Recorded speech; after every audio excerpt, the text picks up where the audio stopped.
Okay, John, this is your machine for Uniseal. Just want to go over a couple quick things. You have your knife drip pan, if you want to call it that, for slicing your part off. I'm just going to run it real quick and go over it. So right now you press start. That tray will come back, hit the switch, hit it in, fill head comes down. So you have your knife valve here, specialty pinch valve like it's called. The machine comes down, will start to rise up slowly, and that's adjustable. There's a timer that tells it how long to rise up and stop, and I'll show you that in a second. But the way the machine works, again, it comes down, it's going to fill to a predetermined set point, and you have one set point. So just to demonstrate, you push down on the scale, that head will shut, come up out of the container, and your little knife will come up and slice your part. Now you can actually get that as close to the bottom as you wish. It also has a breakaway, so technically if this comes down for some reason and hits this assembly, this will turn out of the way. Coming around the back here,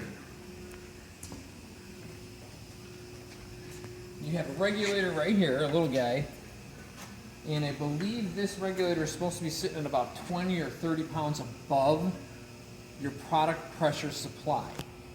So that's what's actually causing the pinch valve to shut.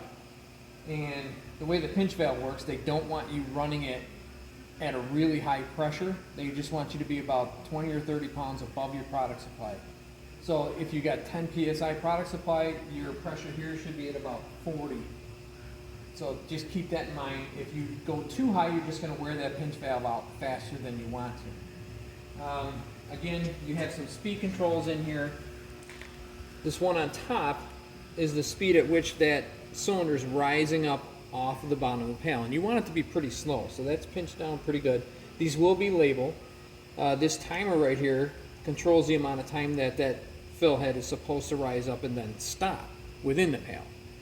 So these are some of the adjustments I just want to point out for you. These speed controls here are the speed in which that drip tray, or knife tray if you want to call it, comes back and goes out. And you don't want them whipping in and out. I don't think anything else we're supposed to point out here, but the scale itself is only using the single set point. So once it reaches the weight you want it to fill to, it shuts off. So those are just a couple things I wanted to go over so you have a brief knowledge of what's going on with it.